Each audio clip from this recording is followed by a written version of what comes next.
ಎಲ್ಲರಿಗೂ ನಮಸ್ಕಾರ. ಇವತ್ತು ನಾವು ಒಂದು ಬಹಳ ಮುಖ್ಯವಾದ ವಿಷಯದ ಬಗ್ಗೆ ಮಾತಾಡೋಣ. ಅದೇ ಬೈಪೋಲಾರ್ ಡಿಸಾರ್ಡರ್. ಈ ಹೆಸರು ಕೇಳೋಕೆ ತುಂಬಾ ಸರಳವಾಗಿರ್ಬೋದು, ಆದ್ರೆ ಇದರ ಹಿಂದಿರೋ ವಾಸ್ತವ ಇದೆಯಲ್ಲ, ಅದು ಅಷ್ಟೇ ಸಂಕೀರ್ಣ. ಬನ್ನಿ ಇದರ ಆಳಕ್ಕೆ ಇಳಿದು ನೋಡೋಣ. ಹಾಗಾದ್ರೆ ಈ ರೋಗನಿರ್ಣಯದ ಹಿಂದೆ ಅಸಲಿಗೆ ಏನಿದೆ? ಇದನ್ನೊಂದು ಮಂಜುಗಡ್ಡೆ ಅಂದ್ರೆ ಐಸ್ಬರ್ಗ್ ತರ ಯೋಚನೆ ಮಾಡಿ. ನಮಗೆ ನೀರಿನ ಮೇಲೆ ಕಾಣಿಸೋದು ಅದರ ಚಿಕ್ಕ ತುದಿಯಷ್ಟೇ. ನಿಜವಾದ ಕತೆ, ನಿಜವಾದ ಸವಾಲಿರೋದೆಲ್ಲ ಆ ನೀರಿನ ಕೆಳಗೆ. ಇವತ್ತು ನಾವು ಆ ಅಡಗಿರೋ ಭಾಗವನ್ನೇ ಹೊರಗೆ ತೆಗೆದು ನೋಡೋಣ. ಸರಿ, ಹಾಗಾದ್ರೆ ಎಲ್ಲಕ್ಕಿಂತ ಮೊದಲು ಇದರ ಬೇಸಿಕ್ಸಿಂದ ಶುರು ಮಾಡೋಣ ಅಲ್ವಾ? ಬೈಪೋಲಾರ್ ಡಿಸಾರ್ಡರ್ ಅಂದ್ರೆ ಏನು? ಇದು ಎಷ್ಟು ಸಾಮಾನ್ಯ? ತುಂಬಾ ಸರಳವಾಗಿ ಹೇಳ್ಬೇಕು ಅಂದ್ರೆ ಬೈಪೋಲಾರ್ ಡಿಸಾರ್ಡರ್ ಅನ್ನೋದು ಒಬ್ಬ ವ್ಯಕ್ತಿಯ ಮನಸ್ಥಿತಿ ಎರಡು ತೀವ್ರ ತುದಿಗಳ ಮಧ್ಯೆ ಓಲಾಡೋ ಹಾಗೆ. ಅಂದ್ರೆ ಕೆಲವೊಮ್ಮೆ ವಿಪರೀತ ಖುಷಿ, ಶಕ್ತಿ, ಉತ್ಸಾಹ, ಇನ್ನು ಕೆಲವೊಮ್ಮೆ ತೀವ್ರವಾದ ದುಃಖ, ನಿರಾಸೆ. ಇದು ಗಂಭೀರವಾದ ಮತ್ತು ಜೀವನ ಪೂರ್ತಿ ಇರಬಹುದಾದ ಒಂದು ಸ್ಥಿತಿ. ಇದು ಎಷ್ಟರ ಮಟ್ಟಿಗೆ ಸಾಮಾನ್ಯ? ಇಂಗ್ಲೆಂಡ್ನಲ್ಲಿ ನಡೆದ ಒಂದು ಅಧ್ಯಯನದ ಪ್ರಕಾರ ಅಲ್ಲಿ ಸುಮಾರು 1.7% ಜನರಲ್ಲಿ ಬೈಪೋಲಾರ್ ಡಿಸಾರ್ಡರ್ ಇರೋ ಸಾಧ್ಯತೆಯಿದೆ. ಈ ನಂಬರ್ ಕೇಳೋಕೆ ಚಿಕ್ಕದು ಅನ್ಸ್ಬೋದು, ಆದ್ರೆ ಇದು ನಾವಂದ್ಕೊಂಡಿದ್ದಕ್ಕಿಂತ ತುಂಬಾ ಹೆಚ್ಚು ವ್ಯಾಪಕವಾಗಿದೆ ಅಂತ ತೋರ್ಸುತ್ತೆ. ಓಕೆ, ಈಗ ಆ ಮಂಜುಗಡ್ಡೆಯ ನೀರಿನೊಳಗಿನ ಮೊದಲ ಪದರವನ್ನು ನೋಡೋಣ. ಅದೇ ನಿದ್ರೆ. ಹೌದು, ಬೈಪೋಲಾರ್ ಡಿಸಾರ್ಡರ್ಗೂ ನಿದ್ರೆಗೂ ತುಂಬಾನೇ ಆಳವಾದ ಮತ್ತು ಮುಖ್ಯವಾದ ಸಂಬಂಧ ಇದೆ. ಅದು ಹೇಗೆ ಅಂತ ನೋಡೋಣ ಬನ್ನಿ. ಉನ್ಮಾದ ಮತ್ತು ಖಿನ್ನತೆಯ ಹಂತಗಳಲ್ಲಿ ನಿದ್ರೆಯ ಮೇಲೆ ಆಗೋ ಪರಿಣಾಮಗಳಿದೆಯಲ್ಲ, ಅವು ಸಂಪೂರ್ಣವಾಗಿ ತದ್ವಿರುದ್ಧ. ಉನ್ಮಾದದ ಟೈಮಲ್ಲಿ ವ್ಯಕ್ತಿಗೆ ನಿದ್ದೆನೇ ಬೇಡ ಅನ್ಸ್ಬೋದು, ದಿನಕ್ಕೆ 1-2 ಗಂಟೆ ಮಲಗಿದ್ರೆ ಸಾಕು ಅನ್ನೋಷ್ಟು ಎನರ್ಜಿ ಇರುತ್ತೆ.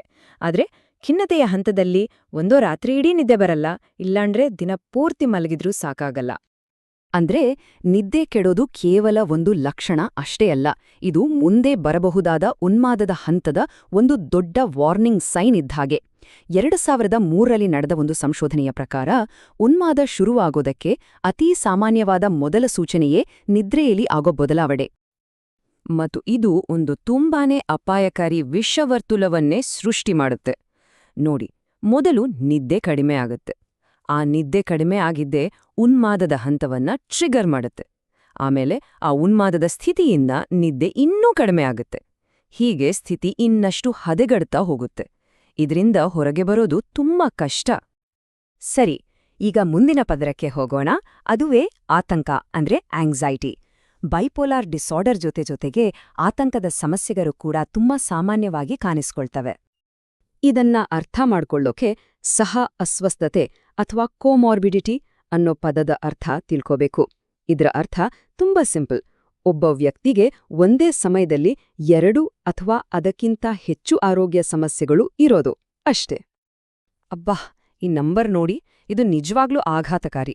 ಬೈಪೋಲಾರ್ ಡಿಸಾರ್ಡರ್ ಇರೋ ಸುಮಾರು 50% ಜನರಿಗೆ, ಅಂದ್ರೆ ಅರ್ಧಕ್ಕರ್ಧ ಜನರಿಗೆ, ಜೀವನದಲ್ಲಿ ಒಂದಲ್ಲ ಒಂದು ಸಮಯದಲ್ಲಿ ಆತಂಕಕ್ಕೆ ಸಂಬಂಧಪಟ್ಟ ಸಮಸ್ಯೆಯು ಕಾಡುತ್ತೆ.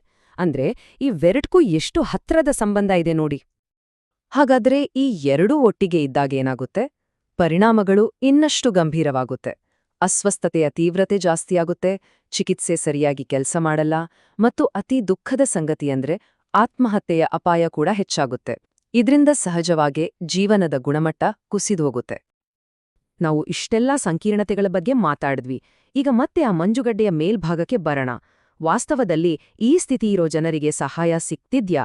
ವ್ಯವಸ್ಥೆಯಲ್ಲಿರೋ ಸವಾಲುಗಳೇನು ನೋಡೋಣ.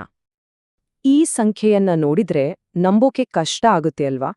ಬೈಪೋಲಾರ್ ಡಿಸಾರ್ಡರ್ ಇರೋ ಸಾಧ್ಯತೆ ಇರೋ ಪ್ರತಿ 10 ಜನರಲ್ಲಿ 4 ಜನಕ್ಕೆ, ಅಂದ್ರೆ 40% ಜನರಿಗೆ ಕಳೆದ 1 ವರ್ಷದಲ್ಲಿ ಯಾವುದೇ ರೀತಿಯ ಮಾನಸಿಕ ಆರೋಗ್ಯ ಆರೈಕೆ ಸಿಕ್ಕೇ ಇಲ್ಲ.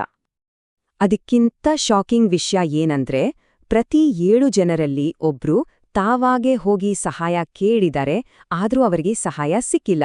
ಅಂದ್ರೆ ಅವರು ಸಹಾಯಕ್ಕಾಗಿ ಕೈ ಚಾಚಿದ್ರೂ ನಮ್ಮ ವ್ಯವಸ್ಥೆ ಅವರನ್ನು ತಲುಪೋಕೆ ವಿಫಲವಾಗಿದೆ. ಇದು ಎಲ್ಲದಕ್ಕಿಂತ ಗಂಭೀರವಾದ ವಿಷಯ.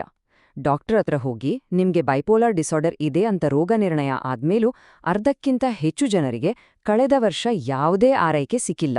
ಅಂದ್ರೆ ಸಮಸ್ಯೆ ಇದೆ ಅಂತ ಗೊತ್ತಾದ್ಮೇಲೂ ಸಪೋರ್ಟ್ ಇಲ್ಲ. ಆರೈಕೆ ಸಿಗೋದು ಕೂಡ ಎಲ್ರಿಗೂ ಸಮಾನವಾಗಿಲ್ಲ. ಯಾರಿಗೆ ಆರೈಕೆ ಸಿಗೋ ಸಾಧ್ಯತೆ ಹೆಚ್ಚು?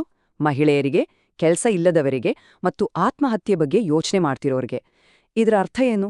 ಪರಿಸ್ಥಿತಿ ತುಂಬಾನೇ ಗಂಭೀರ ಆದ್ಮೇಲೆನೇ ಸಹಾಯ ಸಿಗ್ತಿರೋದು, ಅದನ್ನ ತಡೆಗಟ್ಟೋ ಹಂತದಲ್ಲಲ್ಲ. ಹಾಗಾದ್ರೆ ಕೊನೆಯದಾಗಿ ಈ ಪ್ರಶ್ನೆ ಉಳಿಯುತ್ತೆ.